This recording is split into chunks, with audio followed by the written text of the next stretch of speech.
Just before 8:20 on our Monday morning, welcome back. I want to continue the conversation we started at the beginning of the month.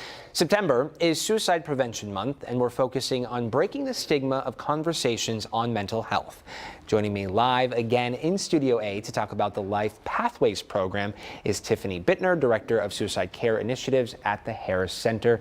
Tiffany, as always, good morning. Thank you so much for your time this morning.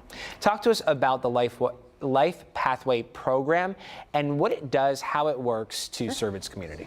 So we are really excited about that. It's one of the only programs kind of its kind around here. It's actually a grant-funded program. About a year ago, we wrote for a SAMHSA grant, which is a federal mental health grant, and received that. And what we have done is we have dedicated 4 staff members to suicidal clients. So clients that come in with the risk of suicide at a certain elevated level.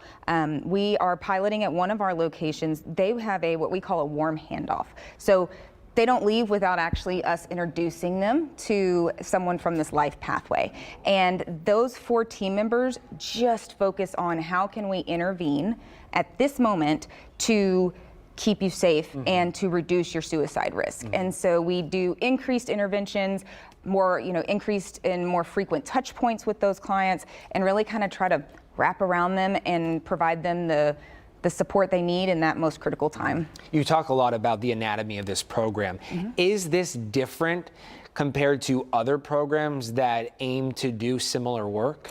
So it is, in the sense that we have dedicated people. So we have 2 master's level clinicians, and then we have 2 peer navigators that are in that program. And what they do is they only focus on those things that increase and decrease the risk of suicide. So they don't focus on, the medication management. They don't focus on other mental health disorders. They don't focus on any of those other things. They only focus on that suicidal thought process and how we can keep that person safe during that time. In addition to this, peer support specialists play a major role in this program. Why is their involvement so crucial? There's a lot of research right now that shows that having peers in your programs when it comes to suicide prevention is key.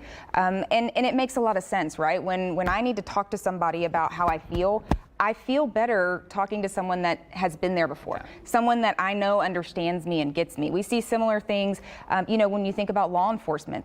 Law enforcement is using peers because sometimes it's just easier to talk to someone that has been in your shoes. And that relatability factor. Yes, exactly. And using them to be able to say, yeah, I know what you mean. Like, I've been there, and let me tell you how I coped being someone that's been in that position before.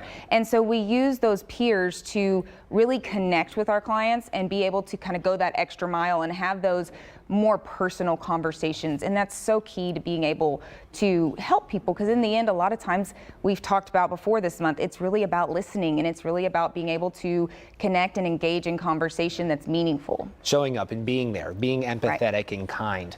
I know this is a pilot program. Talk to us about outcomes we've seen so far. Yeah, it's been amazing. Very successful so far. I've been blown away kind of by the results of it. We've had a lot of our clients have been really positive about it. They've said it's been incredible to have people just focus on this. We will actually go to their home just to meet them where they're at. We know it's hard to get to all these appointments all the time, right? And so we've actually, some of our preliminary data has shown that we've seen over a 50% reduction in suicide risk when they go through this program. And they stay with that program for about 30 days. They still have their physician and everyone else, but the fact that we have seen people actually decrease their risk levels by just having these increased interventions is incredible. So we've seen some really positive outcomes so far. As we mentioned, this is a conversation we started at the beginning of the month, and we've continued it throughout the month of September. For people just joining the conversation, remind them, oftentimes we see so many folks struggling, and that struggle looks different depending on who you are, where you're at in the struggles. But we want to let folks know resources are there. You might have to look beyond that nuclear environment Yes. to get that help, but they certainly are around. Throughout the past month, we've talked about 911, of course, but we've talked Obviously. about 988.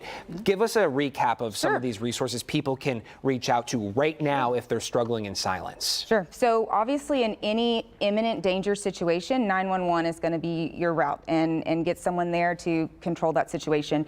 If you're having those thoughts of suicide, if you're having a loved one that's in crisis, 988, that National Suicide and Crisis Hotline, 24 hours a day, 7 days a week, and we actually do answer that at the Harris Center. So you're talking to someone local. You can also call the Harris Center Crisis Line number at 713-970-7000, and that is another 24/7 line. And we have mobile crisis teams that can come to you or come to that loved one in that time of need as well, after you've kind of talk to them from there. So there's a lot of different interventions that are available and that are possible. Any local emergency room, if there's something you feel like you need to go check in somewhere, any local emergency room can help. There's the neuropsychiatric center. There's way more resource sometimes than people realize. And so we want to make sure everyone knows that there is help out there. You can walk in to any one of the Harris Center clinics at any time that we're open, and you can say, hey, I need some help. I'm ready to start my mental health journey and start my recovery journey. And we'll see you that day and get you started and get you plugged in. Yeah, reminding people they are not alone. For more information, head on over to our website, clicktohouston.com. We'll put all of these resources inside this article. Tiffany Bittner, as always, thank you very much. Thank you very much for the month. Time.